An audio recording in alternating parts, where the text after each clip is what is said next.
Hello everybody, welcome back to EduTap, and I hope you guys are doing absolutely good. In this particular video, we are going to solve phase 2 paper of the SEBI Grade A 2022. And when I say phase 2 paper, we will be solving paper 1 and paper 2 of phase 2. So those who are preparing for this year, which is current year of 2025, and if you want to see that how multiple different type of questions are asked in your phase 2 exam of SEBI Grade A, then this particular video is for all of you. So do watch this particular video till the end because you will get the understanding that what level of questions are asked in phase 2. Right, so let's start this particular video. Before I start, my friends, EduTap is currently offering you multiple opportunities to practice for your phase 2. First, we are offering you a test series. In the test series, you will get chapter wise mock test, current affair mock test, full length mock test, and solve previous year questions. The moment you solve test series and if you are done with it, then you can opt for another course which goes by the name of exclusive 4000 plus MCQs, wherein you will get chapter wise mock test and full length mock test. Now remember, my friend, the first priority should be to solve test series, because once you solve test series, you will get enough confidence that yes, now I know that particular subject. Right, you will have enough confidence that yes, I can solve the questions on different subjects of paper 2, and all of your mocks in your phase 2 test series, when it comes to phase 2 paper 1, which is English descriptive, it will definitely be evaluated by us. But if you need some more practice, if you want to excel in your practice, and if you want to make sure that you practice more and more MCQs, then you can take our another course which is like top of course. It's like over and above, right, which is like exclusive 4000 plus MCQs. So there is no tension, or there should be no, I would say, a kind of a place wherein you are feeling tense that I don't have MCQs to practice. EduTap is offering you a lot of MCQs with the help of test series and 4000 plus MCQs. Right, now let's start this particular video wherein we are going to solve the 2022 phase 2 paper. Let's start. It's a pre-recorded video. Please watch all the sections. That will help you a lot. Let's start now. So guys, in this session we are going to discuss the previous year questions for SEBI Grade A Phase 2 Descriptive English exam for the year 20 Phase 2 exam. Now let's look at the exam questions and with their solutions. So in the year 2022, the word limit was 200 words, but in 2024 it was 250 words. So this year we can expect 250 to 270 words as the word limit. So whenever you are writing your essay, make sure that you write 250 words or more than that. Now, what were the topics that were asked? First topic was mental health and its impact should be spoken about, number one. Second was role of banks in financial literacy. Second important topic. Third was techno stress and its impact on students and teachers in education sector. And fourth was asset reconstruction in companies. So most of the students told me, sir, they chose either topic number 2 or topic number 4, considering SEBI is inclined towards economy, commerce, finance and all that. But you can choose any of the 4 topics, guys. It does not make any difference. Now let's look at the solution for these essays. So I'll read out each and every essay for you and you can understand what kind of answer is expected from you. So in mental health and its impact, you can say study revealed that 14% of India's population suffers from mental health illness, including 45.7 million suffering from depressive disorders and 49 million from anxiety disorders. After COVID-19 pandemic, mental health crisis has become crucial component. Now in India, having a mental health disorder is perceived as a sense of judgment, and there is stigma associated with those having mental health issues. Like the Live Love Laugh Foundation 2018, mental disorders are also considered as being a consequence of lack of self-discipline and willpower. The stigma associated with mental health as well as lack of access, affordability and awareness lead to significant gaps in treatment. The National Mental Health Survey found that nearly 80% of those suffering from mental disorders do not receive treatment for over a year. They also identified large gaps in mental health care ranging from 28 to 83% across different mental disorders, according to NIM, HNS, so and so. So mental disorders place a considerable economic burden on those suffering from them, and the NMHS revealed that the median out-of-pocket expenditure by families on treatment travel to access care was 1,000 to 1,500 per month, which is high for most of the families. It disturbs the budget. Acknowledging the extent of the issue would be the first step towards addressing the mental health crisis in the country. The next and most pertinent step, given the socioeconomic groups largely affected by the crisis, would be take initiative towards making mental health care more accessible with targeted interventions for vulnerable groups. Now guys, if you want to read these essays in details, you can get the PDF of this session and more such sessions from our Telegram channel. The link for our Telegram channel is given in the description of the video. Now, what could be a solution for second topic, role of banks in financial literacy? It is alarming that financial literacy in India lags behind that of many countries. According to a global survey, India accommodates around 20% of the total world population, yet only about 24% of Indian population is aware of basic financial concepts. Governments since independence have made efforts to promote financial literacy as it directly relates to financial inclusion, which in turn plays a major role in fostering economic growth of the country. That's how you introduce a topic, guys, with background. The need for financial literacy to incorporate financial inclusion is now widely recognized by all stakeholders, including the policymakers, practitioners, bankers, researchers, and academicians across the globe.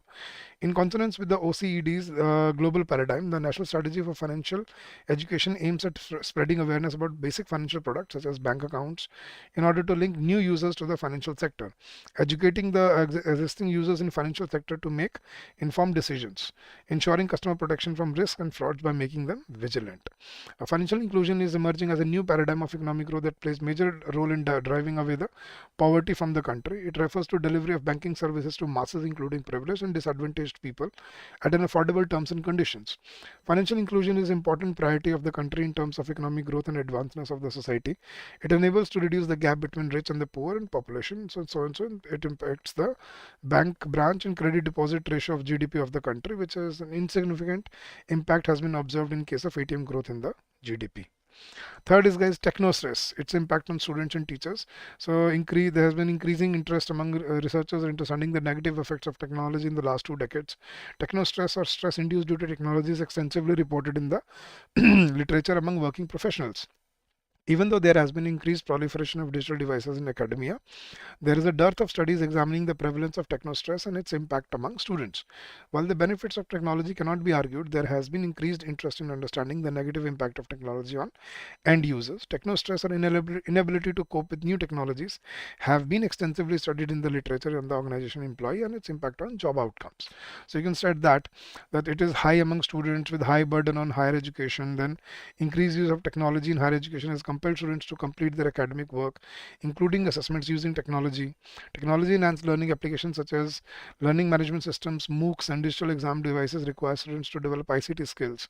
So these are important. Then fourth topic was asset reconstruction companies. The ARC is a type of financial company in the country, in India. They were formed as part of steps taken by the government to clean up the balance sheets of banks and financial institutions that help revive the credit and investment cycle in India. The ARC industry was born out of the recapitalization and Financial Services Industry Development Act 2002. The act gave an opportunity to banks, insurance companies, and financial institutions that have been into losses for some time or are facing temporary capital problems. Asset reconstruction company is a new concept in the Indian financial system. The company has been formed by pooling non-performing assets of various banks, financial institutions. The ARC has to be incorporated as non-banking financial company (NBFC).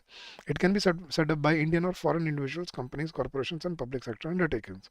The major objectives of formation of ARCs are asset management activity to generate cash flows for repayment of debt and interest thereon, the ability to bring in operational efficiency and economies of scale in the organization, to promote innovation in financial markets, also to develop new instruments for risk management and credit enhancement techniques, developing securitization market by prompting high grade financial assets, enhancement of project evaluation, monitoring and implementation capabilities, and developing infrastructure for alternate sources of long-term finance.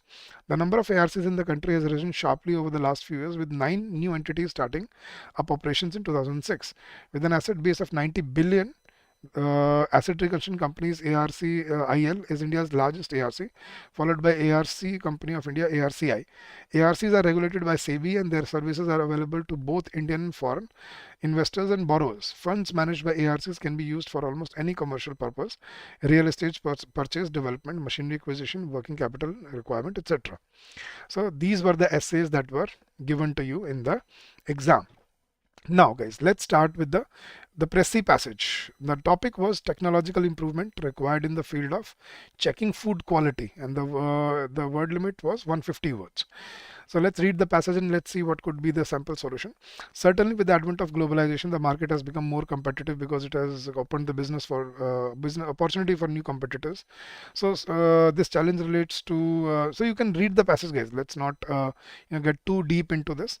But this does not necessarily mean risk for survival of local businesses, but a challenge that they must consider.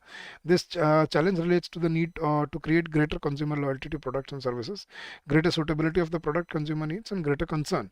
However, first, the concept of product quality is not so immediate and obvious. Although you not universally accepted, the definition of quality with greater consensus is that suitability for consumer usage. So this was about how can you check the quality of a product, right? And this is a sample. You can read the passage, guys. You can get the PDF from our Telegram channel, or you can pause the video and you can read it here.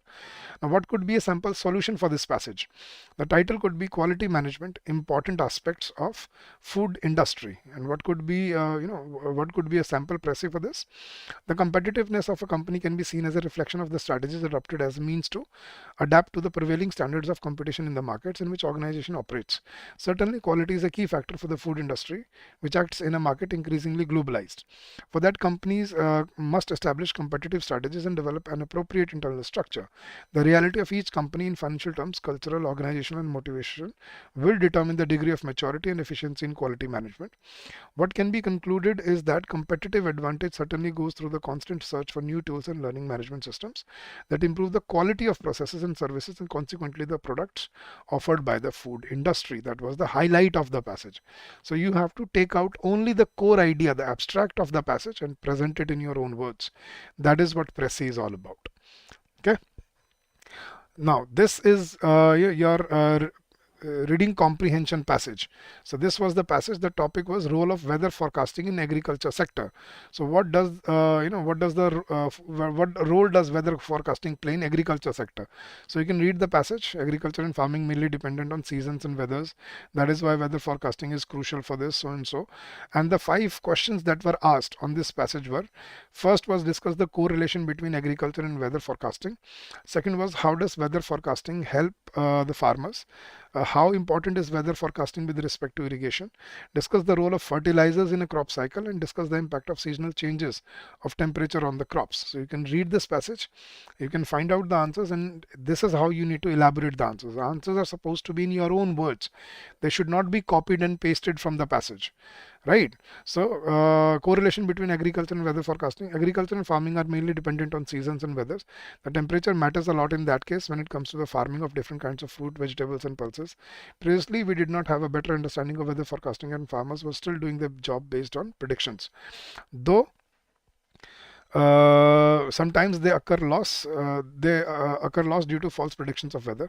Now that the technology is developed and special weather forecasting mechanisms are available, the farmers can get all the updates on a smartphone. Education towards that is of course an important thing, but most of farmer population at this stage knows the basics, which makes it easy for them to use the features.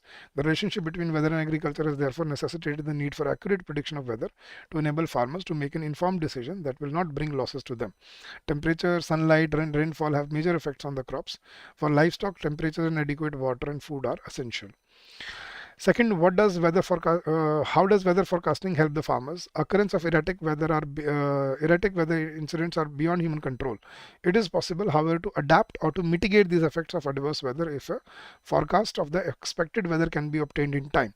Forecast should ideally be used for small areas. Some aspects of weather forecast for agriculture are quite distinct from synoptic weather forecast. While clear weather is required for sowing operations, it must be preceded by seed zone soil moisture storage. Crop weather factors mean that crops and cropping practices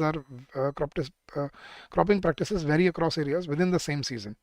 In the case of well-organized weather systems, the desired areal delineation of forecast can be realized. The area to which the weather forecast will be applied must be unambiguously stated. So you can read up these answers, guys, and you can understand what is expected from you expected from you in these answers. So you have to write at least 80 to 100 words, guys. Many students ask me, sir, how many words should we write for reading comprehension? So guys, at least 80 words for every answer. That is at least. So at least 80 words per answer is the requirement. See guys, why am I saying this? These 5 questions are worth 40 marks. So if you divide 40 by 8, 40 by 5, you get around 8 marks, right? So guys, 8 marks for every question. So guys, you have done your graduation, right? So in your graduation exams, how much did you write for an 8-mark question? I think you know the answer. So 80 words is minimum because the time limit is one hour. So 70 to 80 words for every answer is the requirement. So that is why you will be writing around 350 to 400 words in your RC answers. So that is what is expected from you in your RC, and that is what you need to focus upon. All right. So these are the 5 answers. I have provided you the sample answers for all the questions. How important is weather forecasting with respect to irrigation? Then discuss the role of fertilizers in a crop cycle. Right. Timing of fertilizer has a significant effect on crop yields. Right. Proper timing of fertilizer application increases yields, reduces nutrient losses, and prevents damage to the environment. And then last, discuss the impact of seasonal changes on temperature on the crops. So the consequences of unseasonal changes in temperature and potential negative effects on host plants and pests are very well known. Up to 40% of world food supply is already lost due to pests. And the method along with the forecast should be applied to everywhere to ignore the waste. So you have to discuss the answers in your own words based on what information you have inferred and collated from the passage. You can use data points from the passage, but do not copy and paste them as it is, right? Change them in your own language. All right. So guys, this was the previous year paper and solution sample answers for your questions for the descriptive English questions asked in 2022. Back to EduTap. In this particular video, we are going to solve SEBI Grade A Phase 2 Paper 2 of the year 2022. And mind you, this is part 1 of solving the previous year questions of Phase 2 Paper 2 of the year 2022 itself. Now, let's start with the questions. First, I'm starting with the questions of finance. Right? Which of the following is not a method of quantitative control by RBI? Now, RBI has two ways to control, inflation. Like there are multiple instruments under monetary policy, but you can divide them into two categories: quantitative and qualitative. Right? Quantitative includes what? Quantitative includes your CRR, your SLR, your repo rate, and all that stuff, right? But in your qualitative, you have what? Moral suasions, you have credit rationing. So the straight away question is asked, which of the following is not a method of quantitative control by RBI? CRR, SLR, MSF, repo, reverse repo, they are likewise they have also added SDF, and the correct answer over here will be option number E, which is credit rationing. Credit rationing is a qualitative measure and not a quantitative one. Right now, why I have written SDF? Because SDF was added like just 1 year back, if I'm not wrong, or max to max 2 years back. So you should be knowing that what is the difference between SDF and reverse repo. Do let me know your answers in the comment box. Okay, so let's start, or rather, let's move ahead to the next question. This was easy one according to me. You could have solved it in the real paper also. Question number 2. Recently, SEBI has launched a mobile app Dash with the view to empower investors' knowledge about the securities market. Now we are solving the paper of 2022, and in 2022 there was a big current affair related to SEBI, that SEBI has launched a new mobile app which goes by the name of Sarthi. Right? This is basically like an investor awareness program. So you should be aware about SEBI related current affairs in the upcoming phase 2, which is scheduled on 21st of Feb. Right? So the correct answer for question number 2 is option number A. And yes, do not get worry if you don't know this answer, because this is not updated as per the current syllabus. This is the current affair of 2021-2022. Okay. But I'm assuming that this question is easy because this is very, very big news and everybody would have covered it. Right? Question number 3.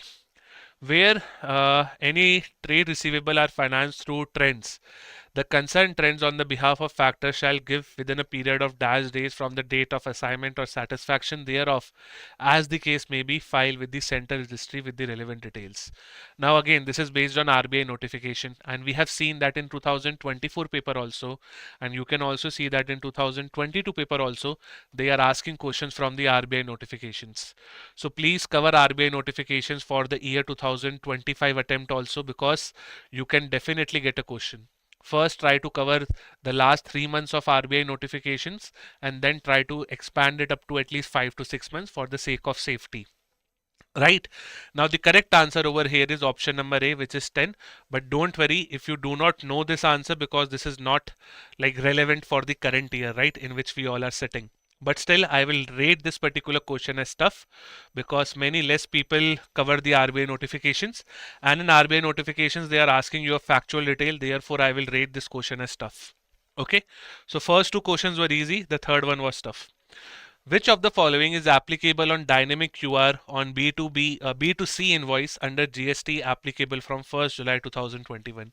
Now, this is your finance current affairs.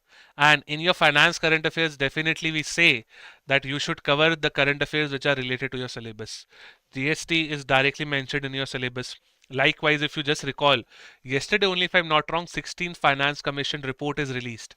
So if you are not covering that particular report, and if the question comes in the exam, then you will cry. So please, please, please do cover the updated 16th Finance Commission report, because Finance Commission is directly written on your syllabus. Right? For question number 4, if you know the answer, then you can give me. I am not expecting the right answers because this is also not required to be done as per the current, I would say, current affairs, because this is an outdated current affair. So we will just tell you the right answer. The right answer will be option number A. But please cover the finance current affairs, SEBI related current affairs, RBI related notifications, or RBI related current affairs for at least past 3 months. You should also cover the budget and major highlights of economic survey. Why I'm saying budget? Because in 2024 there were questions from budget, so you should also do it. Economic survey, you can just read the highlights. Right, now let's move to question number 5. As per the recommendations made by the 15th Finance Commission, which of the following is not one of the 4 themes mentioned in the devolution of performance-based incentives and grants to states? Social sector, rural economy, power sector reform, government and administrative reforms, or manufacturing reforms? Manufacturing reforms. Again, focus 15th Finance Commission. But you know, as I told you, 16th Finance Commission is like the report was just released yesterday. So please cover it up. This is very, very important. Right now, again, I hope you will not be able to give the right answer for this because this is not updated as per the current requirements of the exam, right? 16th Finance Commission you have to study, not 15th. The correct answer for question number 5 will be option number E. Now, will this be tough? Yes, this is a tough question because many less people study the original report. And the last question was also tough, which was related to GST, because this is not something regular in the news. Now, moving forward to question number 6. Which of the following statement regarding interest rate parity is true? Interest rate parity is basically showing you the relationship between interest rates and the exchange rate. Interest rates of that particular country and the exchange rate, right? So this is a factual question. This is a theme based question, or you can say this is a concept based question. If your concepts are clear, then definitely you can answer it. Now try to answer this question. What is your correct answer? The same goods first. No. Interest comes across different countries will eventually be same. There is an offsetting relationship between interest rate differentials and the exchange rate. Yes, this will be the correct answer, which is option number C. Now please do not go in the deep understanding of interest rate parity, because this is very, very confusing concept and there are multiple formulas which you have to study. Then only this concept will go in your mind. So just remember the basic of it. So if I just see the 6 questions which have appeared in finance section of the year 2022, first 2 questions were easy. Every student should do it. Question number 3, question number 4 and question number 5 were tough. In fact, 6 is also tough. 6 is also tough. So you can see the paper level is like easy to tough. But the 2 questions should be done by everybody. It would be question number 1 and 2. If you are going wrong in these questions, then where will you get the marks from? Right? So 3rd, 4th, 5th and 6th, they are tough. If you don't know them, don't worry. If it is tough for you, then it is tough for everybody. Right? Now let's move to management. The first question. Events like anger, frustration, humor can blur the decision-making capacities of a person and thus limit the effectiveness of their communication. These events act as which of the following type of barriers? Now we have multiple type of barriers in communication chapter. The question is asking you regarding anger, frustration and humor. These are basically emotions of a person. Therefore, the correct answer will be option number B. The correct answer will be option number B. Now I know psychological barriers are also known as emotional barriers, right? I have taught you management, so I know. But psychological barriers, the keyword will be related to your mind or related to the current state of your mind. Are you occupied in something and not listening to the message? That is psychological barrier. But emotional barrier was directly given in the option, so I will be choosing that because anger, frustration, and humor, these are definitely the emotions of a human being. Question number 2. Which of the following is true about organizational morale and not for motivation? So morale and motivation is like a must-do concept for all of you. Morale deals with the work environment and is primary factor driving the organization. A looks correct. Remember, you have to find the true for morale, but not for motivation. Morale acquires primary concern. No. Morale is a primary factor. Primary factor means what? One of the most important factors. But does morale acquire primary concern? No. Motivation acquires the primary concern. Primary concern as in like importance. First, I will give importance to motivation and then morale, because higher motivation will obviously lead to higher morale. But higher morale might or might not lead to higher motivation. So those who know the concepts of management, they can definitely say that B is incorrect.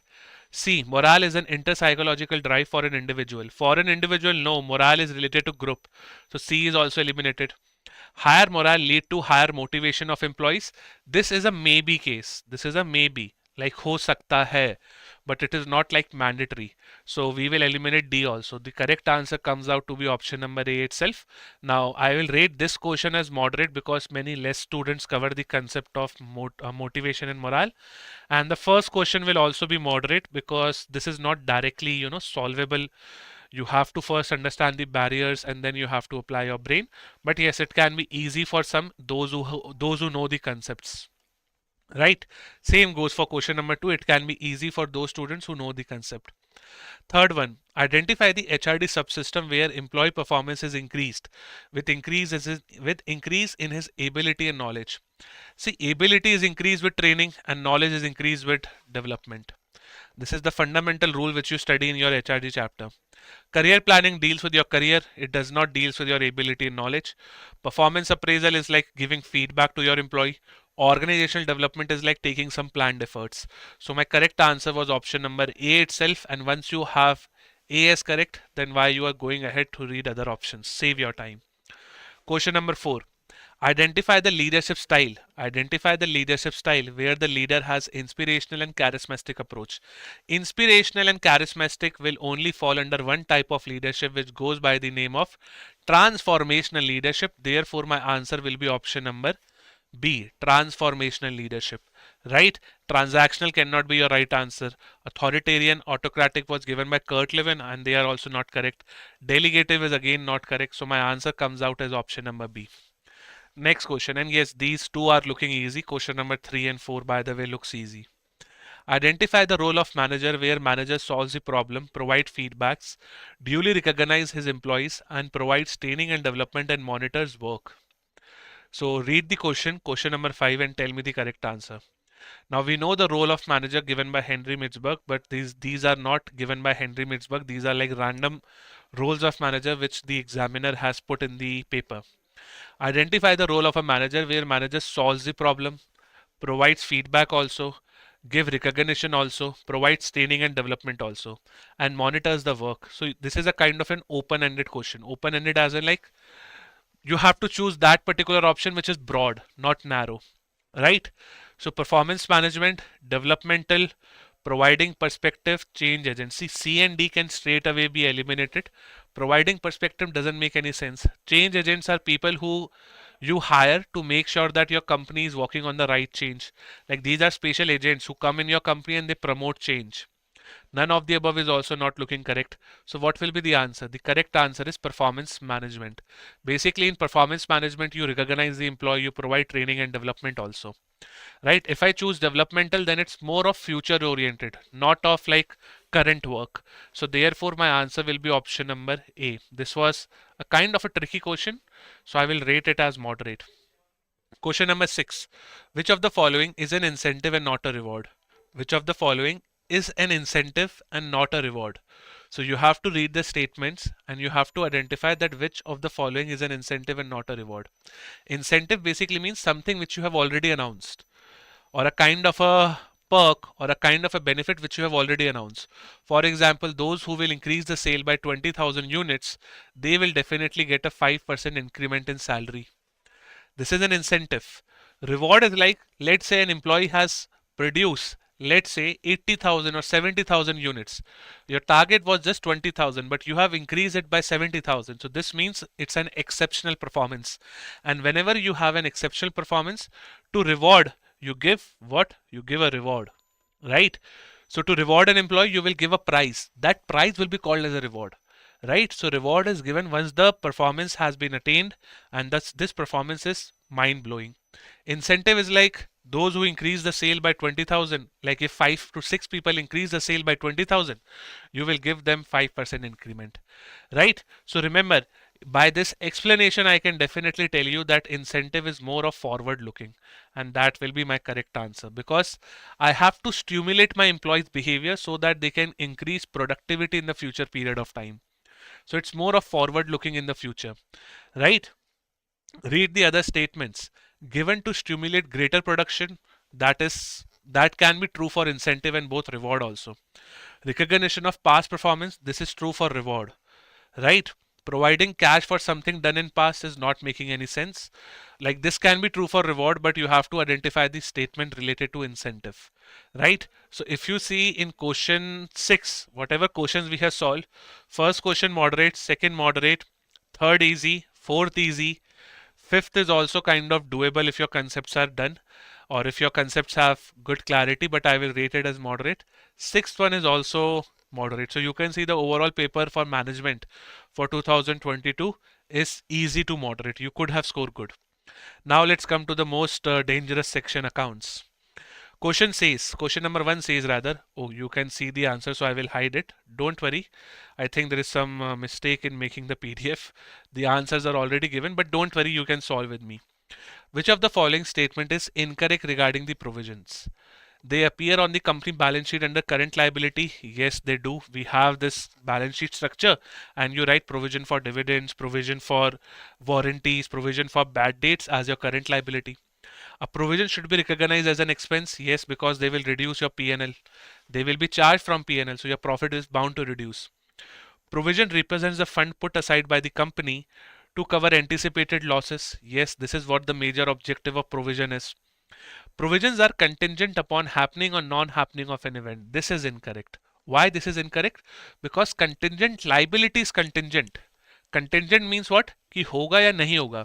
Something will happen or something will not happen. That is contingent liability, not a provision. Like for example, provision for doubtful debts. Right? I have created certain buffer amount. Now I'm sure that it will happen. People will be defaulting as debtors. But what amount will be there, that I'm unsure. But the event will take place. So you cannot say that provisions are contingent. Therefore, D is eliminated and D will be the correct answer. Next question, my friends. You have to calculate the net profit from below using cash basis of accounting. So you have to use cash, not accrual. Although if nothing is mentioned, then we use accrual. But over here they have mentioned cash basis of accounting. So please try to solve this question. Calculate net profit from below cash basis of accounting for the year ending 31st March 2021. Now on cash basis, will you take sales which is done on credit? No, right? Because cash basis says that you have to record the entry only when the cash is received. In sales credit or in your credit sale, there is no money which you are receiving. So item number 1 will automatically be removed. Cash paid in salary, yes, this is your expense, so minus 25,000, or you can just write 25,000 as a cash outflow. Advance received, yes, you have received advance of 40,000. Although this advance is of 2020 to 2023, we are making the balance sheet on 31st March 2021, but still we will include it because this is cash basis. Cash basis says what? Whenever you get the money, you will do the accounting, right? Whenever you get the money, you will do the accounting. So you have 40,000 received in this particular year based on cash accounting. I will include it. Now you have done an expenditure of 25,000, right? So 25,000 will be removed, and you will also reduce what? Ticket for an airline purchase in March 2021 for the travel of October 2022. It doesn't matter when you are purchasing because you have done the expenditure, so you have to reduce it. So once you do it, like 40,000 is positive, minus 25,000, minus 6,500, you will get your answer as what? 8,500, is it?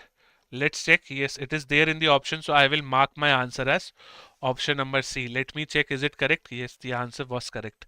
You got it right, that in cash basis we have to just see what, that when we are getting cash, it doesn't follow accrual, it doesn't follow matching, it doesn't follow revenue recognition, right? You have to follow cash basis. Then if question says that nothing is mentioned in the question, then you have to assume accrual only. I hope you know what accrual is, right? Question number 3, everybody.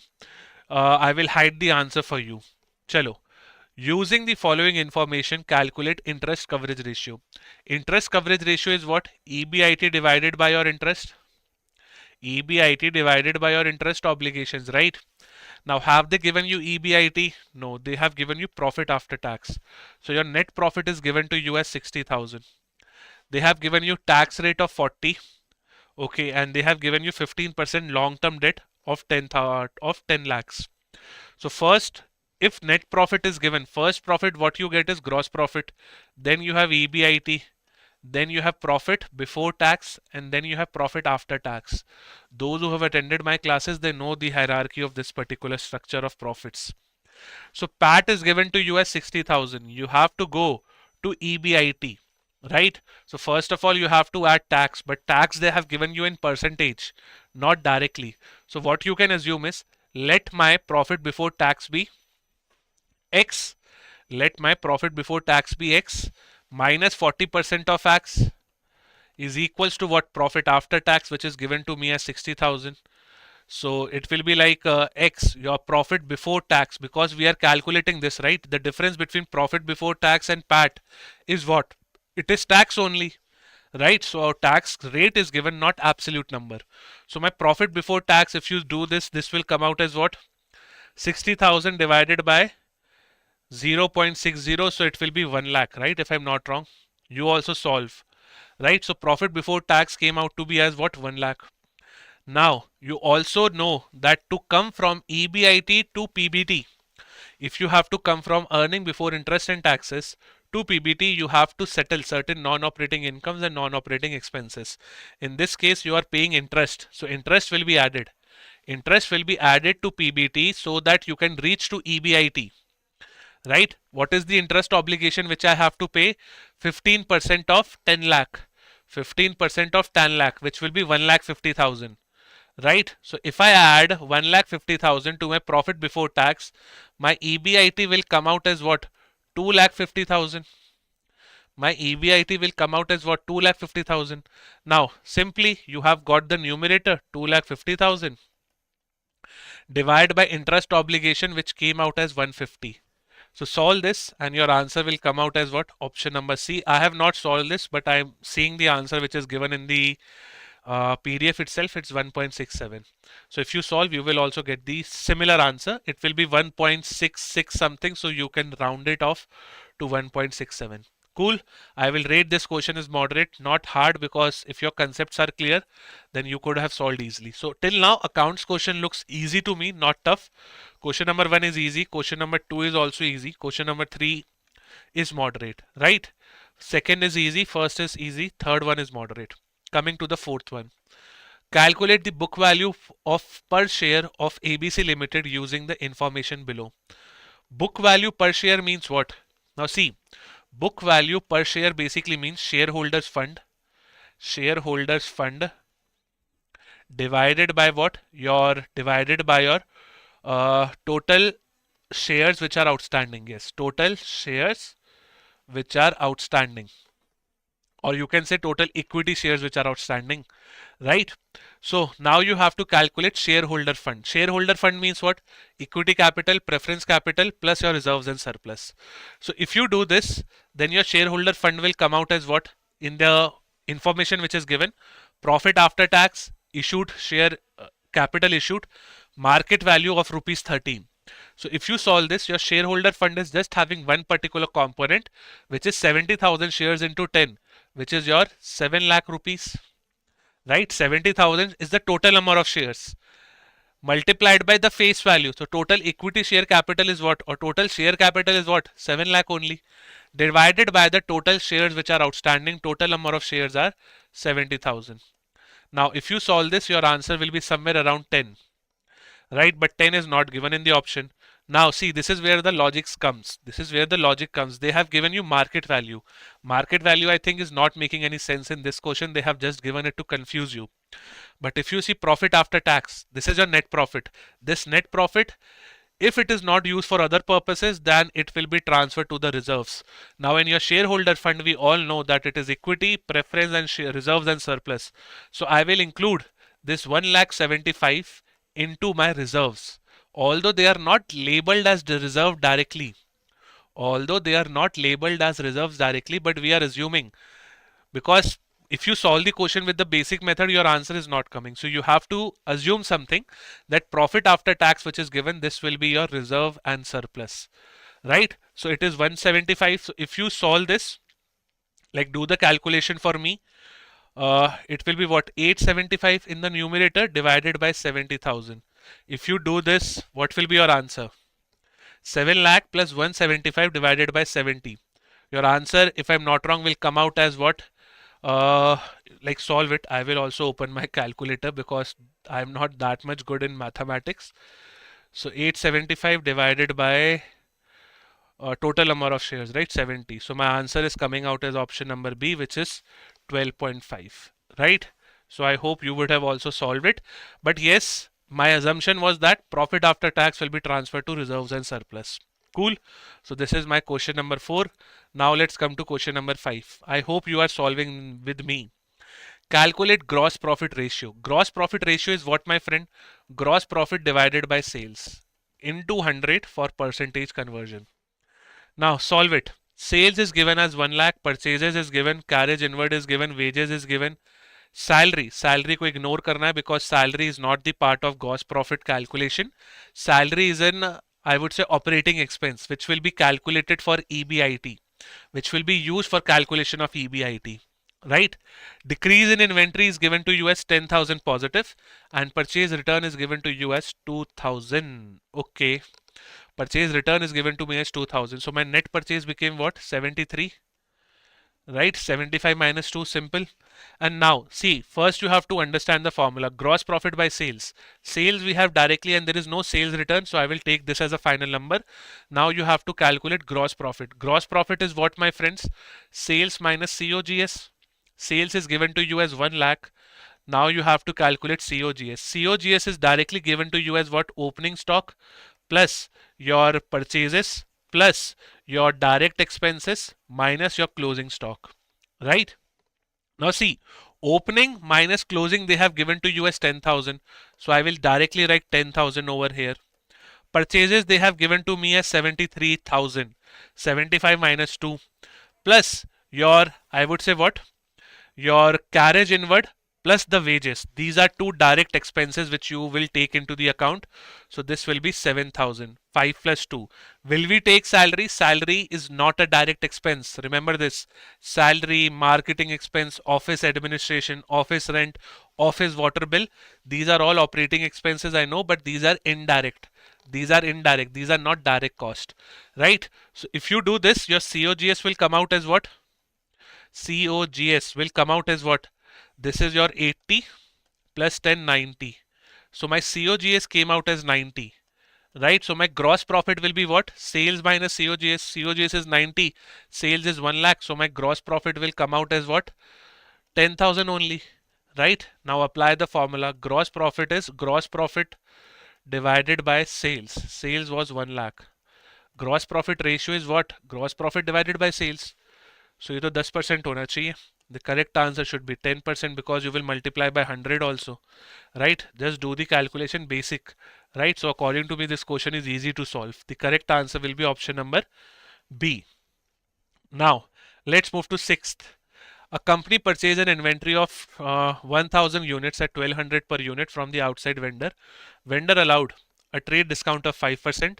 Vendor offered a cash discount of 3% if payment is made in 45 days. Company decided to avail that. Custom duty is 50 per unit and delivery charge is 6,000 as a whole. Find the value of inventory. As per AS2, we will not take any cash discount into picture. Cash discounts are not considered. So this particular line, cash discount of 3%, this you have to ignore. Right? So my total cost will become what? 1,000 into 1,200, which will be 12 lakhs. Which will be what? 12 lakhs only, right? 1, 2, 3, 4, 5. Yes, it will be 12 lakhs per unit from the outside vendor. Vendor allowed 5% as a trade discount. So if you do 5% of this and deduct it, or you can directly do 95%, then you will get a value. Okay, then you will get a value. Like, let me do it with the help of calculator. And in exam, you are allowed to use calculator, but you should be very quick, right? So 12 lakh 95% will be 11 lakh 40,000. 11 lakh 40,000. This is my after the trade discount. I will not take into the account the cash discount. Company decided to avail that, okay, custom duty of 50 per unit is paid. So 50 into how many units? 1000 units. So you will be adding what? 50,000 over here, right? Or you will be adding what? You will be adding 50 into 1000 only, right? And delivery charge of 6. So you will pay delivery charge of 6,000 as whole. So your total will be 1196. Your total will come out as what? 1196. You can do the calculation straight away. Your answer will come out as what? 11,96,000. Clear everybody? I hope आपने भी solve किया होगा and you are not over here to just see my face. Question number 7. Company ABC Limited took a loan of $10 million for 3 months on 1st January 2021. Okay, so they are taking a loan of $10 million. Exchange rate at the time of contract was $1 is equals to rupee 70. Exchange rate at the time of repayment. Okay, so you are making a repayment on 31st March 2021. Repayment rate is $1 is 72.5. So your rupee has appreciated or depreciated? It has depreciated by 2.5.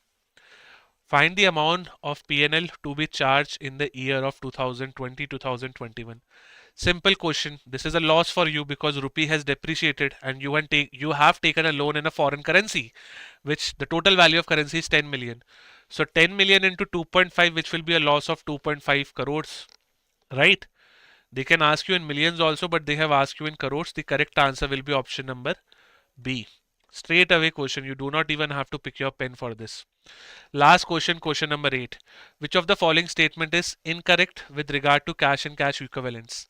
Cash equivalents include bank accounts and marketable securities of less than 90 days. Yes, this is a definition of cash equivalent. So how it can be incorrect?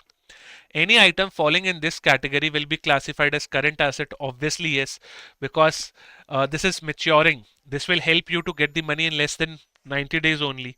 And for current asset, the limit is of 1 year.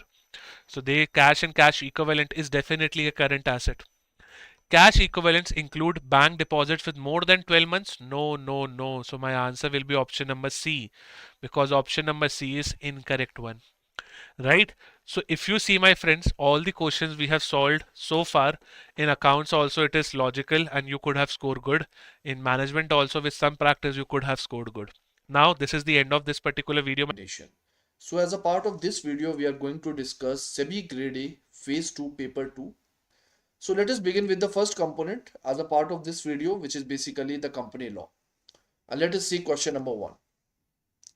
So the question number 1 is the president of NCLT, NCLAT and judicial members are appointed by the government in consultation with whom? So option A, President of India. Option B, Law Minister. Option C, Ministry of Corporate Affairs. Option D, Chief Justice of India. Option E, SEBI Chairman. So the correct answer to this question is going to be option D, which is Chief Justice of India, because we know that as per Company Act, this President of NCLT, Chairperson of NCLAT and judicial member, they are basically appointed by the central government in consultation with the Chief Justice of India. And why is it so? This requirement basically ensures the judicial independence. The judicial independence of these quasi-judicial bodies, right? So that is the reason behind it, and D is going to be the correct answer to this question. Now let us move on to question number 2. The tenure of an independent director is for dash consecutive years and if he is to be appointed for a second term, a special resolution needs to be passed. So the correct answer to this question is going to be basically the A option, because we know that the tenure of independent director is for a term of up to 5 years, right? 5 consecutive years. And if the company wishes to appoint the same independent director for the second term, then what is going to happen? In order to do that, the special resolution is going to be passed in the general meeting, right? And the company will have to disclose the justification also with respect to this requirement. But once he has been appointed as the independent director for the 2 consecutive terms, then what is going to happen? There is going to be the cooling off period of 3 years, right? So this is very basic information regarding independent directors. Independent director is a very important topic for your examination, so you have to prepare it, and this is a very general information. I hope you already have idea regarding this, and A is going to be the correct answer to this question. Now moving on to the next one, question number 3. Under Section 124 of the Company Act, if the money is not paid to the shareholders and remains unpaid for dash years, it is transferred to the Investor Education and Protection Fund. So the correct answer to this question is going to be what? It is going to be 7 years. So B is going to be the correct answer, because when we talk about Company Act, basically any dividend amount that remains unpaid. So if there is any dividend amount that is unpaid, or you can say unclaimed, right, for 7 consecutive years, then what is going to happen? It must be transferred to the Investor Education and Protection Fund, right? So this is something that you need to know. And if you remember the last video that we had released regarding the PYQs, that is regarding 2024 PYQs, there also I would say 1 to 2 questions that year also were asked related to this section. So this section is extremely important. You can see in 2022 also one question has been asked, and 1 to 2 questions were asked in 2024 also. So please put some good amount of focus when it comes to this section. It is important for your examination, right? Questions are asked from this area. Now let us move on to question number 4. According to section 141 of the Companies Act, who is eligible to be appointed as an auditor of a company? So option A, chartered accountant; option B, company secretary; option C, CMA, certified management accountant; option D, chief financial officer; and option E, none of the above. So the correct answer to this question is going to be what? It is going to be chartered accountant, right? So a person who is going to be appointed as an auditor of the company, he shall be a chartered accountant. Other professionals, for example, the company secretary, CMA, chief financial officer, they are not allowed to be a part of it, right? So this can be regarding the individual, but if let us say there is a firm, this firm is appointed as an auditor of the company. So the condition is that basically the majority of the partner who are practicing, right? The majority of the partners with respect to the firm, they must be practicing chartered accountancy, right? So this is regarding the firm, and the normal individual that is there, the alone individual, he has to be the CA only. So that is the idea regarding the eligibility. Now let us move on to question number 5. As per the provision of the Company Act 2013, a meeting of the board shall be called by giving not less than dash days notice in writing to every director at his address registered with the company.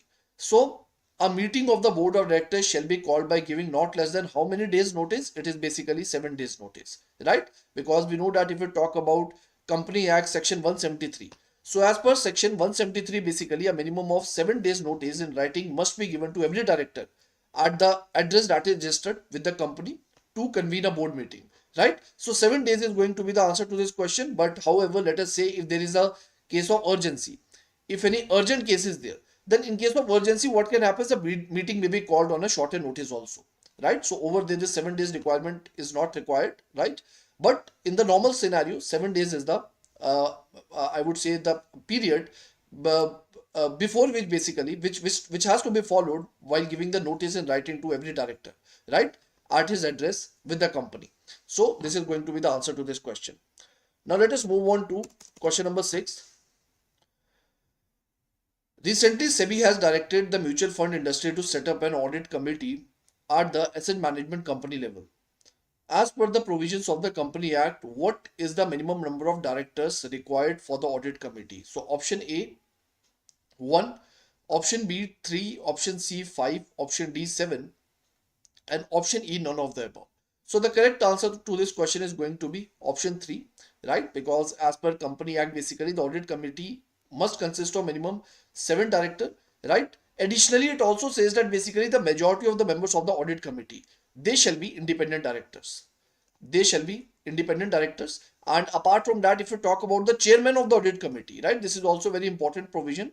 If you talk about the chairman of the audit committee, he must also be an independent director only, right? So these are the important facts regarding this section, and B is going to be the correct answer, which is basically minimum of 3 directors shall be present, shall be there. Now moving on to question number 7th. Application money is the money received by a company when it issues shares to the public. Once the application money is received, allotment is made to the shareholders. The minimum share application is dash percentage of the nominal value of shares. So if I reread the question, so application money is the money that is received by the company when it issues shares to the public.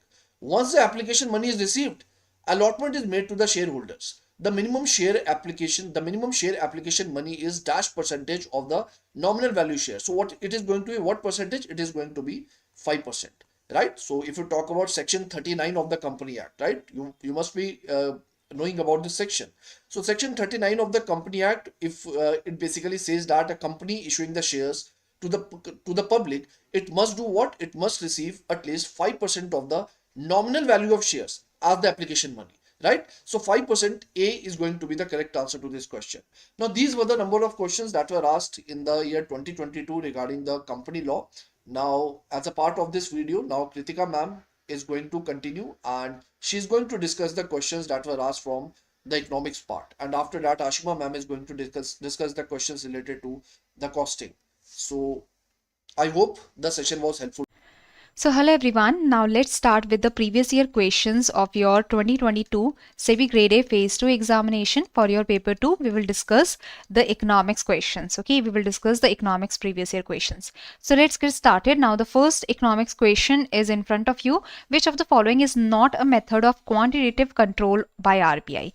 So basically the RBI, it controls the monetary policy, or it lays down the monetary policy, and under the monetary policy there are quantitative tools and there are the qualitative tools. Okay, the quantitative tools of monetary policy are CRR, SLR, the Martian standing facility, the repo and the reverse repo. They all are the quantitative tools, while the credit rationing, it comes under the qualitative tool of the monetary policy, as well as it is also known as the selective credit control tool. Okay, so E is the right answer here. I hope you were easily able to identify this. So qualitative tools of monetary policy, they are also known as selective credit control tools, and the credit rationing, loan to value ratio, moral suasion, direct action, all of these comes under the qualitative tools of monetary policy. Now let's go to the next question, that is regarding the incorrect statement regarding NBFC, the non-banking financial companies. So the NBFCs, they do not form a part of the payment and settlement system. Absolutely correct. The NBFCs, they do not form a part of the payment and settlement system. NBFCs also, they cannot issue checks drawn on themselves. Deposit insurance facility is not provided for the deposits that you are doing in the NBFCs. Okay, so if you are doing the deposits in the banks, your deposits are insured by the DICGC till the limit of 5 lakh. Okay, but if you are doing the deposits in the NBFCs, then your deposit is not insured by the DICGC. Okay, so this is also correct that the deposit insurance facility of DICGC is not available for the deposits of the NBFCs. The NBFC is a company registered under the Companies Act of 1956. That is also correct. It can be engaged in the business of loans, advances, acquisition and such. NBFC, they can accept the demand deposits? No, the NBFCs, they can only accept the time deposits, and that is also for the minimum period of 12 months and the maximum period of 60 months. Okay, so that means they can only accept the time deposits for a time period, and they cannot accept the demand deposits that can be withdrawn on demand. The NBFCs can only accept the time deposits for a minimum period of 12 months and the maximum period of 60 months. So E was the incorrect statement, and that's why here the answer is E. Okay, so these are the basic characteristics of the NBFCs that you have to keep in mind. Now coming to the next question, that is calculate the NNP at FC. You have to calculate the national income, that is your NNP at FC, from the data that has been given here. So basically if you have to calculate the NNP at C from GNP at MP, gross to net, what do you have to do? From the gross to net, deduct depreciation.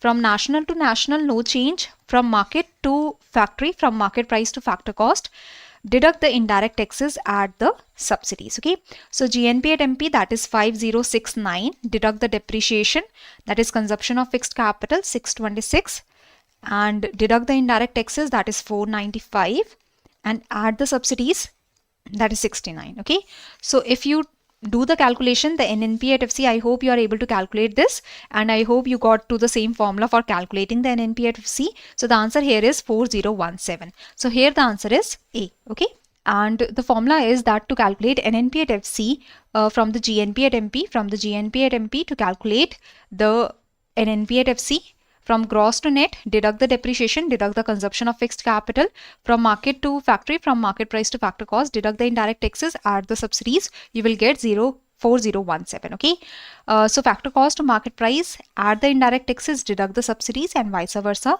From net to gross, add depreciation, and vice versa. From domestic to national, add the net factor income from abroad. Okay, so these are the conversion.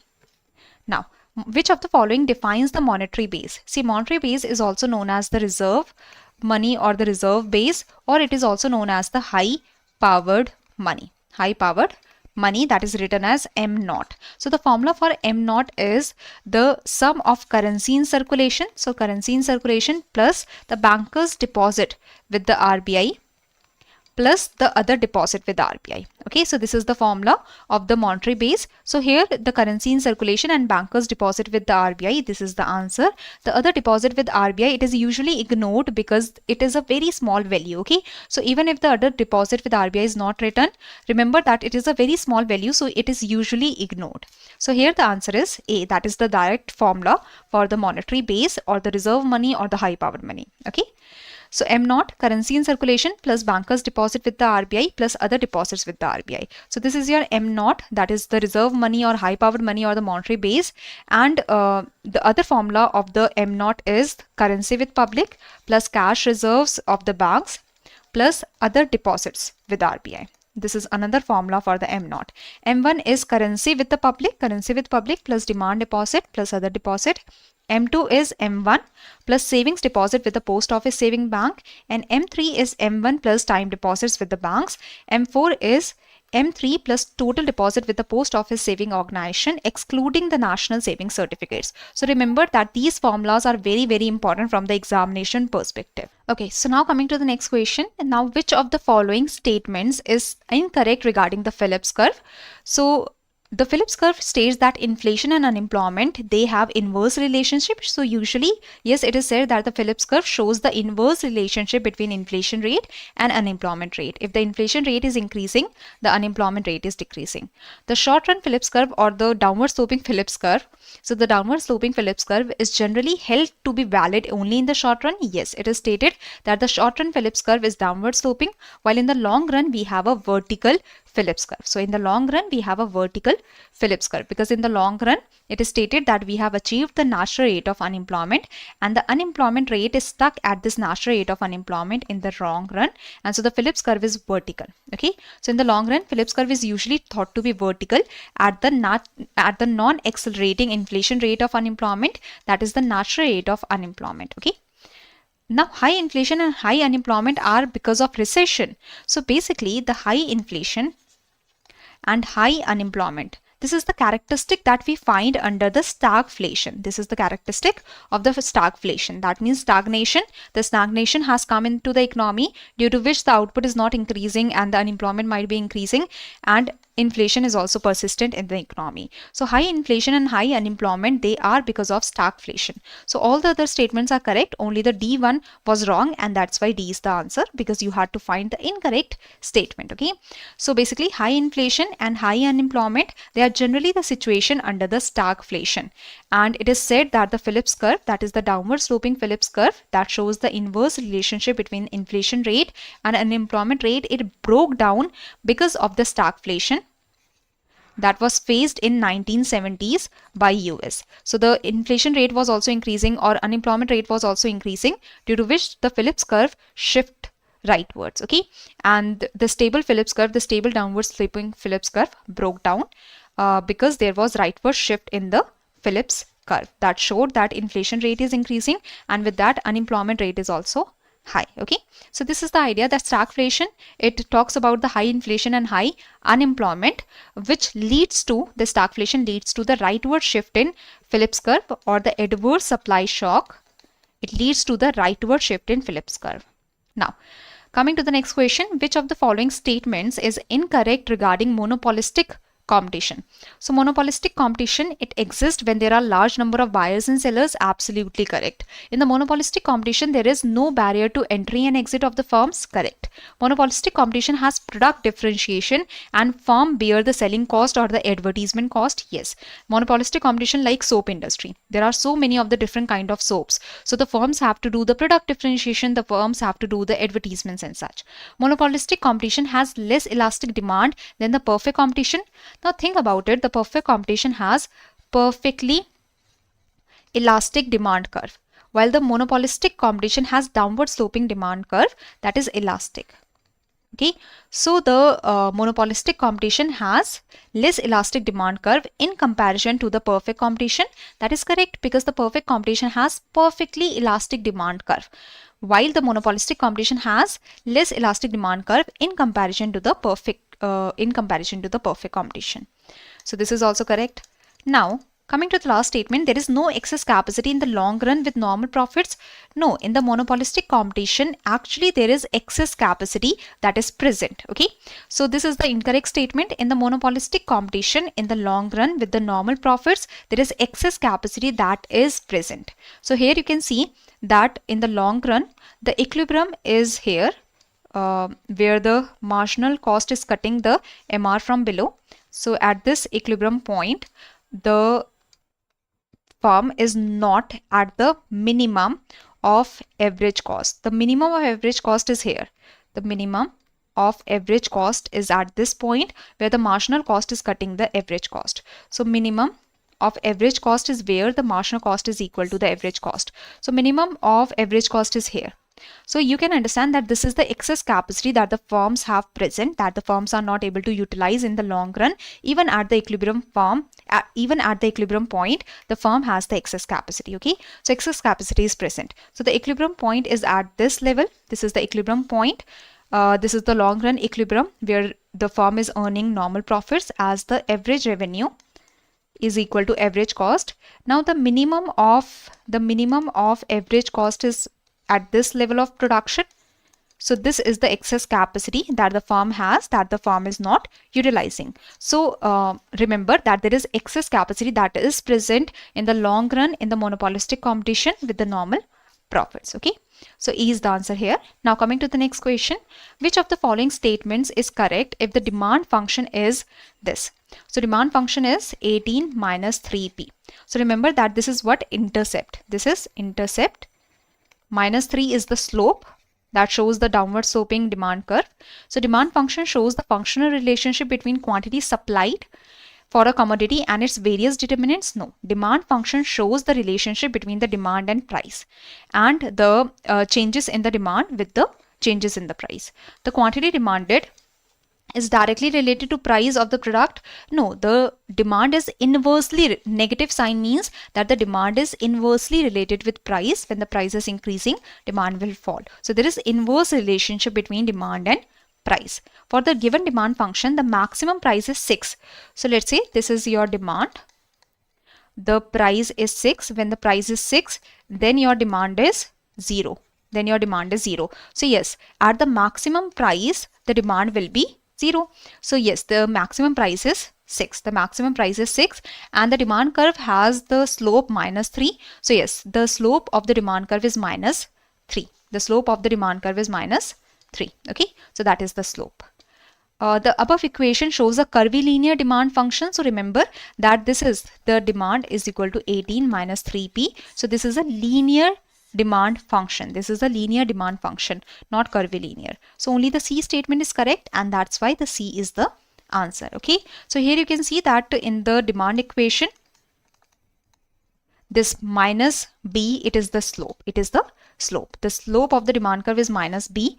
That is in the demand function 18 minus 3B. This minus 3 is the slope that shows the downward sloping demand curve. Okay, so this is the idea. So the slope is minus 3 as well as the price is 6. That is the maximum price where the quantity will be 0. So now coming to the next question, that find the incorrect option. Now find the incorrect option regarding the price elasticity of commodities. So a commodity with many substitutes, if a commodity has many substitutes, then the commodity will have elastic demand. Yes. If there are many substitutes, so yes, the demand is elastic demand. The life-saving drugs have perfectly inelastic demand. That means that the demand does not change. For the life-saving drugs, the demand will not change even if the price is changing. So remember, like the insulin injections, they are the life-saving drugs. The chemotherapy or the like for cancer, if there are some drugs or medicines, so that means these are the life-saving drugs that have perfectly inelastic demand that does not change. So this is correct. Luxury goods have elastic demand. Salt has perfectly elastic demand.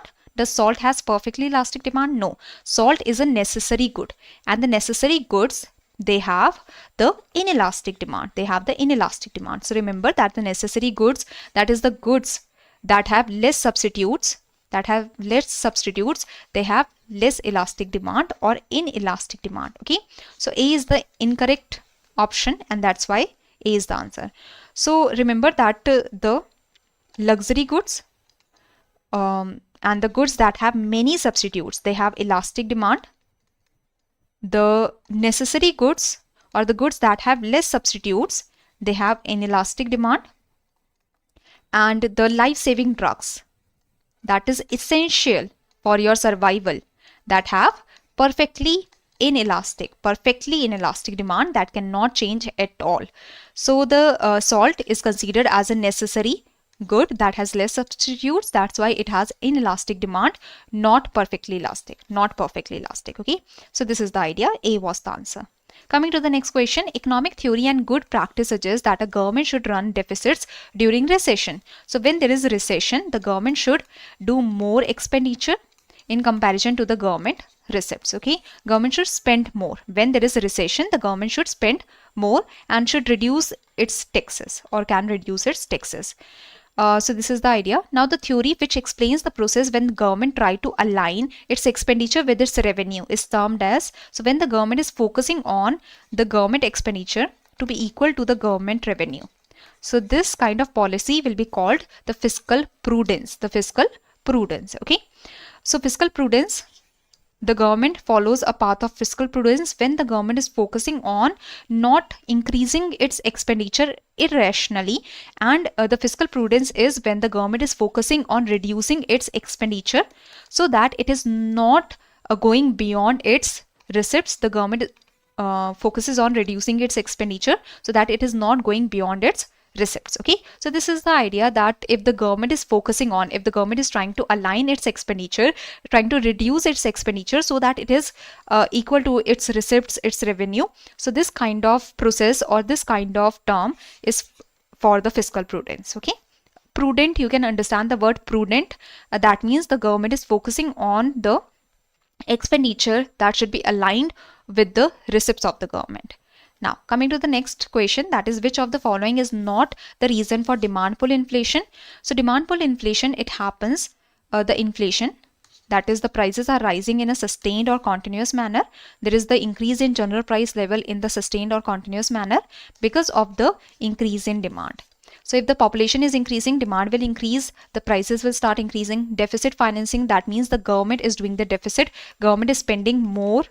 So with more expenditure, there will be more demand, the prices will increase.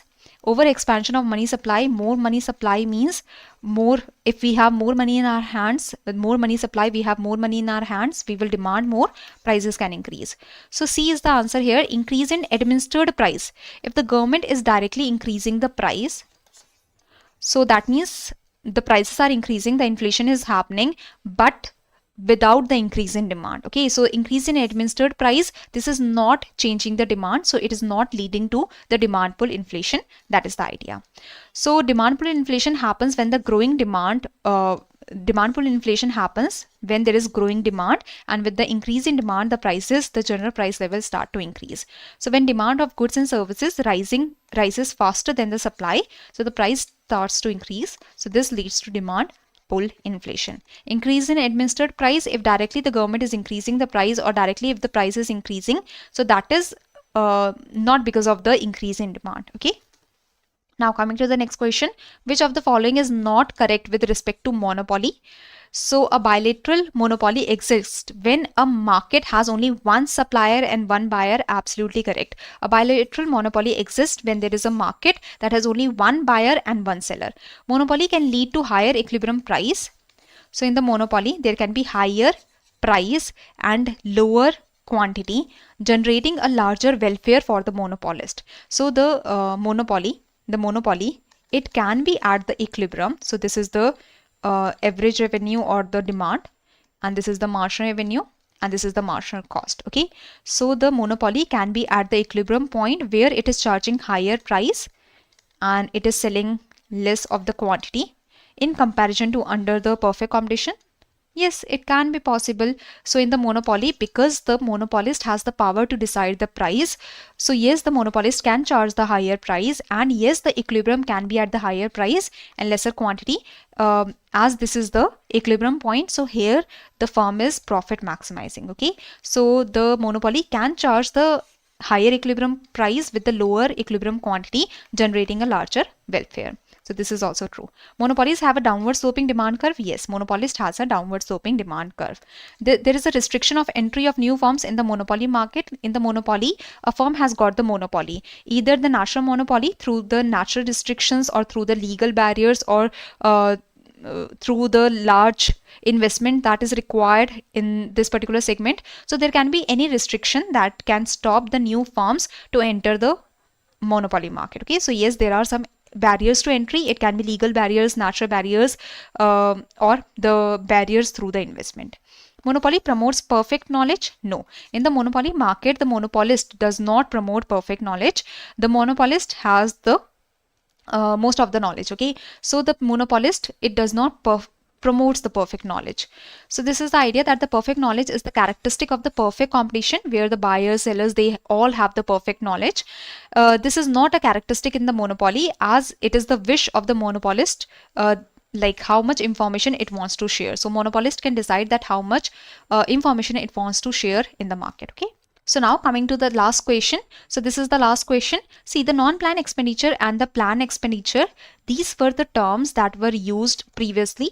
Now in the union budget, we use the terms like revenue expenditure, capital expenditure, revenue receipts, and the cap receipts. Okay, so we do not use these terms like the non-plan expenditure or plan expenditure and such. So, but this was a question that was asked in 2022, and now remember this, that the terms that revenue expenditure, capital expenditure, revenue receipts, cap receipts, they are used. Okay, in the union budget.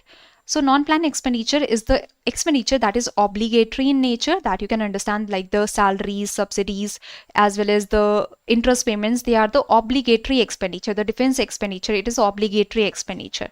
That is the government's obligation to do this kind of expenditure.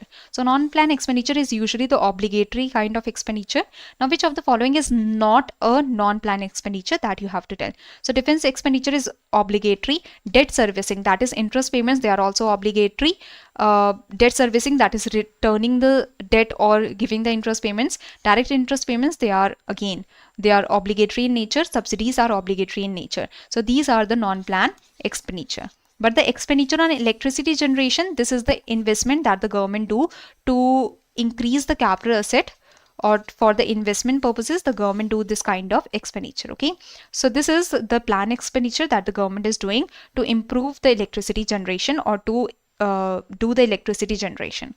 So this is the idea. The non-plan expenditure, a major part of the non-plan expenditure is obligatory in nature, like the interest payments, pension, statutory transfers. These are the obligatory in nature expenditure that the government is doing, that comes under non-plan expenditure. Interest payments, prepayment premium, defense subsidies, grants, pension, police, assistance to states, economic services like postal deficit, all of these, like you can see that the non-plan expenditure, it is obligatory in nature, while the plan expenditure, it includes the investment that the government is doing to build the capital asset and such. So that comes under the plan expenditure. So this is it. Now you will move forward with the other component. Hello everyone, let us now start with the subject costing. So this is your question number 1. Which of the following is a modern management accounting technique? So let us look at the options. Human resource accounting, statistical reports, responsibility accounting, break-even analysis, or none of the above. So I think you have got the answer as of now. So the option A, that is human resource accounting. Basically, this is an emerging concept, but always remember this is not a modern management accounting technique. Okay, so this is emerging, so you can be confused here, but this is not a modern management accounting technique. So this is the incorrect option. Second is the statistical reports. This statistical report is basically a tool. Okay, here we can show the reports of the cost sheets and everything, but this is not the accounting technique. So this is also wrong. Now, responsibility accounting. Basically, this responsibility accounting is the correct answer because this is a modern management accounting technique wherein what do? We divide the whole organization into different centers, okay, different responsibility centers like production and marketing and everything, and that each center has its own costs, revenues, and profit. So basically this is emerging and this is also a core management technique. So yes, responsibility accounting is the correct answer here. You can be confused that human resource accounting क्यों इसका सही answer नहीं है, but that is emerging, but that is not a core management technique. तो इसका answer है C, responsibility accounting. Then the break even analysis again is a technique है ना, to see that at what point of time there will be no profit and no loss. So hence this is not a management accounting technique. This is also incorrect. Okay, so the option C is the correct one. Then question number 2. Which of the following does not classify semi-variable cost into fixed and the variable cost? So basically we need to see that, okay, which of the method does not split the fixed cost and the variable cost. So the graphical method is what? When we show it through the graph, so in the graph basically we show that, okay, this is the fixed cost, this is the variable cost, and this is the total cost, right? So basically yes, in this case so we show and split the fixed cost and the variable cost, right? So graphical method is the incorrect one. Then the simultaneous equations. So if you remember in maths, what is simultaneous equation? When you solve two equations side by side. So in that case basically you can have two you can say variables A and B. So in this case fixed cost and variable cost can be two variables and we can find out through the simultaneous equation. So hence this is also incorrect. Then the high and low method. So if you remember what is high and low method, here in this case we know the total cost, we know the total cost at different activity levels. Do you remember this? So in this case now in high low method we can find out the variable cost per unit. How? Do you know? So we have different activity levels, we have different total cost. So we see at, you know, what is the highest activity level and what is the lowest activity level and what is the difference between the two, and then we will put this in the formula. What is the formula of the variable cost per unit? Variable cost per unit has a formula: change in total cost upon change in activity. Change in activity will give you your variable cost per unit. So in this case also, in the high low method also, we can find out the variable cost. So of course from the total cost, if we have found out the variable cost, we can find out the variable fixed cost also. So hence this also splits. So this is also incorrect. Then the least square method. This is basically, you know, one of the regression method, or you can say statistical method. Here also we have two constants or two equations. Then also we can find out, fixed and variable cost. Here also we have equation somewhat looking like this: y is equal to a plus bx. Okay. So basically here also we can have a and b as fixed and variable cost. So we can find out through the least square method also. So this is also incorrect. Then the next method is the straight piece method. So if you can recall, you have done this in your financial accounting. What is straight piece method? This is in your depreciation also. So straight piece method is basically as a depreciation method. Here we don't classify between the fixed and variable cost, right, in the depreciation. So if you remember the financial accounting, then you will be able to recall and see that, okay, we don't divide anything. We don't see, okay, what is the fixed cost in that and what is the variable cost in that.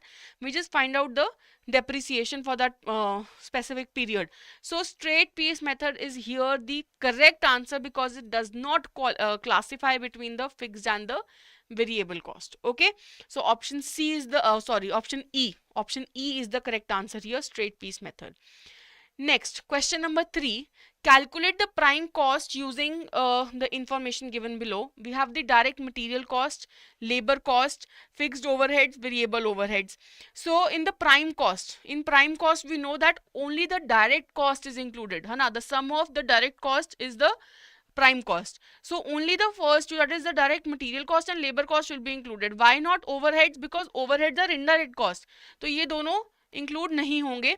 Only the first two, that is 1 lakh plus 68,000, that will be how much? 1 lakh 68,000. That is option B is the correct answer. Right, I hope this you have understood. Prime cost is the sum of all the direct costs and the overheads are not included. Right, so 1 lakh plus 68,000, that gives 1 lakh 68,000. Question number 4. Calculate the break even from the following information. So you need to find out the break even point.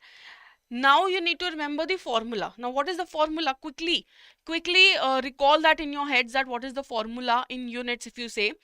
So that is fixed cost upon the contribution per unit. Okay, and if you see break even point in rupees, or you can say in sales, then what is the formula? Fixed cost upon PV ratio. I hope you remember both of these, right? Very important. Now the sale is given to you rupees 30 per unit, trade discount is given to you 10%. Now this discount if you have given, so isko hum manenge, theek hai? So 30 minus selling price, the net selling price will be how much? 30 minus 10%, that is 30 minus 10% of 33 rupees. So that will be rupees 27. This rupees 27 is the net selling price. Then we have the direct material, direct labor, variable expenses. So variable expenses given 50% of direct labor. So 50% of direct labor is how much? Rupees 6. So can you calculate how much it will be? 50 divided by 100 into 6. So of course it will be 3 rupees. है ना? So I don't think so I need to calculate. है ना? चलो निकाल लोगे.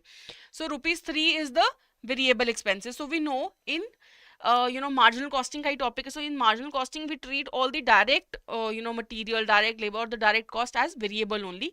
So we will include this in the variable cost, right? Now we have the total variable cost as how much? 12 plus 6 plus 3 is how much? 12 plus 6 18, 18 plus 3 21. 21 rupees is the variable cost. Now do you remember the formula of contribution per unit? What it is? You need to remember the formulas, very very important, and the concepts. Contribution per unit is sales minus variable cost. How much is the selling price? 27 minus variable cost is how much? 21. So 27 minus 21, 6 rupees is the contribution per unit. Now we have the fixed cost given to us. We have the formula. Do we know the formula? Yes.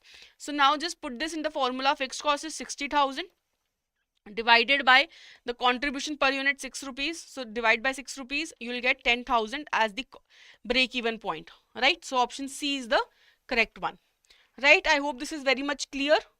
Sorry, what I have done? This is option B, 10,000. Okay, option B, 10,000, not 1 lakh. So option B, right? Question number 4, that is option B. Question number 5. Which of the following is incorrect with reference to marginal costing? Okay, now I hope you know what is marginal costing. This is basically the additional cost incurred so as to produce one more unit, right? What is it? Marginal cost, basically whatever is the change in the total cost when I have to produce one more unit of any product. ठीक है? So I hope very much it is clear. है ना? Marginal cost is based on variable expenses. ये भी clear है? Okay, let us look at the options. So first option is, it is a method of costing like job costing and service costing. So basically what I have seen is the first option is only incorrect because this is not a method. It is not a method. It is a technique.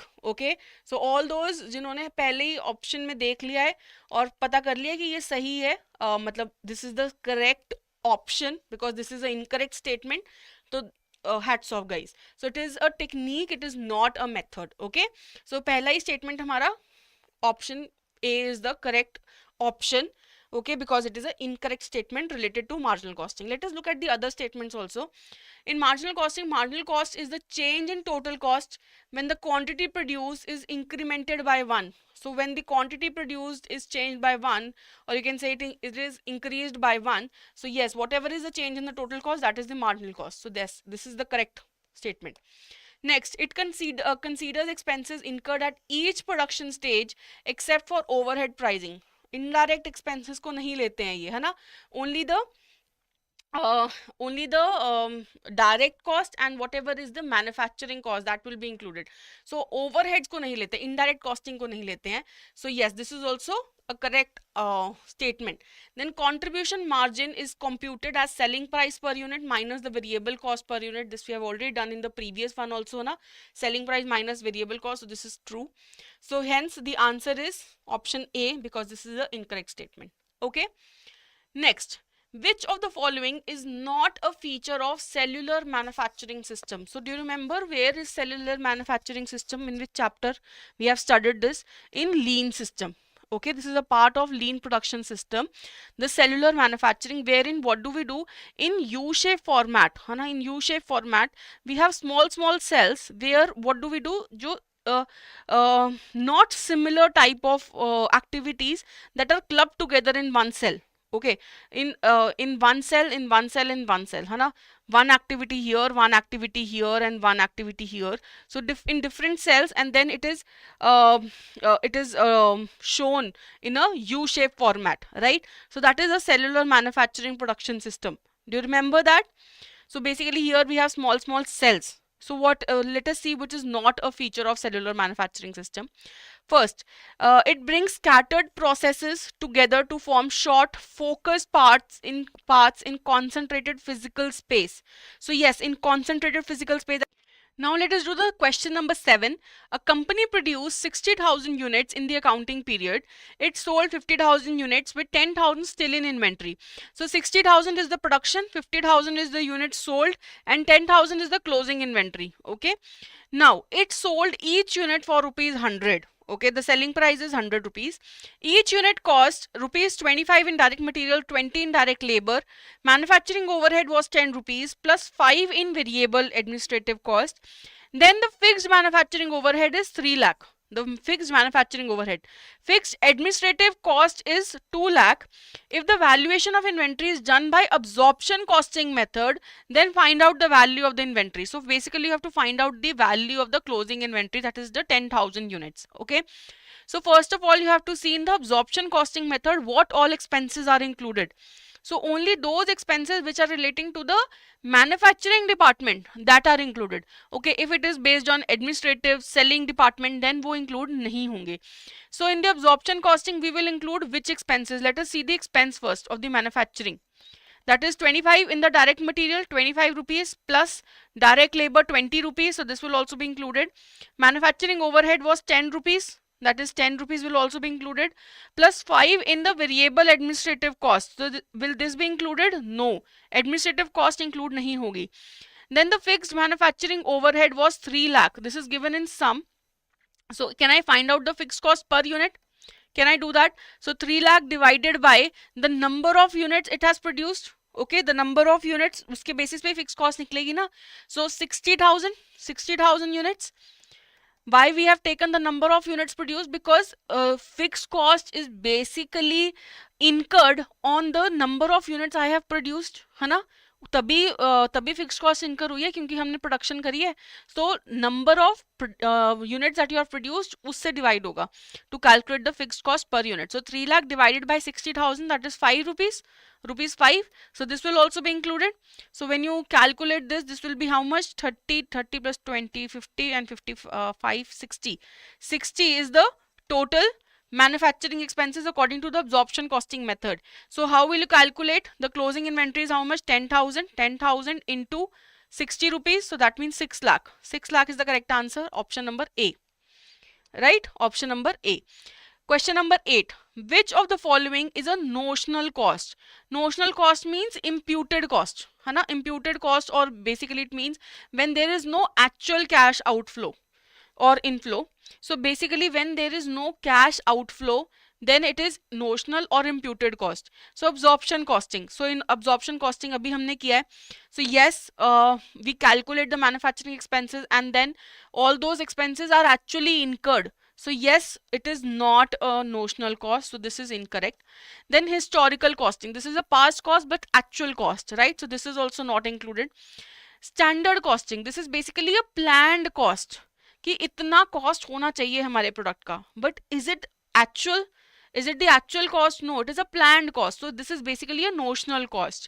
So standard costing is the correct answer, that it is a notional cost. Then lean costing. Lean costing is basically when we try to reduce the waste and try to then find out the manufacturing expenses by reducing the waste. So yes, lean costing भी आपका notional cost नहीं होगा. So the answer is C, standard costing. Okay. Then question number 9, again a numerical based question. Calculate the value of stock, closing stock using simple price moving average method. On 1st December it purchased 100 units at the rate 20 rupees and 2nd September 200 units purchased kiya at the rate 22. So when I have to find out, in the price moving average method, so first of all I have to average this.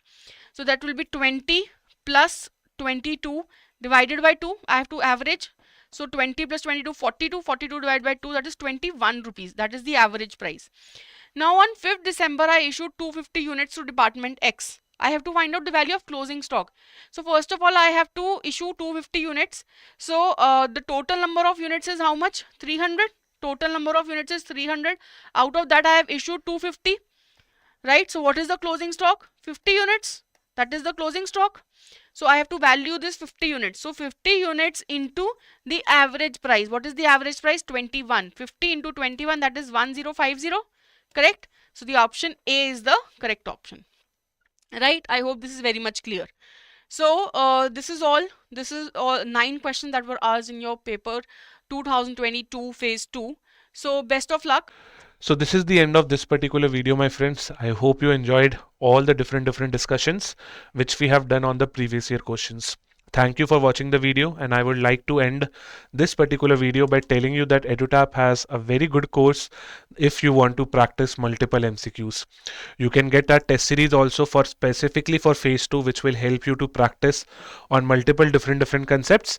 And if you are done with practicing, if you have completed all the MCQs of phase 2, then definitely you can go towards our exclusive 4000 MCQ course, which we have specifically launched for SEBI Grade A students. So there is no reason that you should practice less MCQs. The more MCQs you practice, the better it is.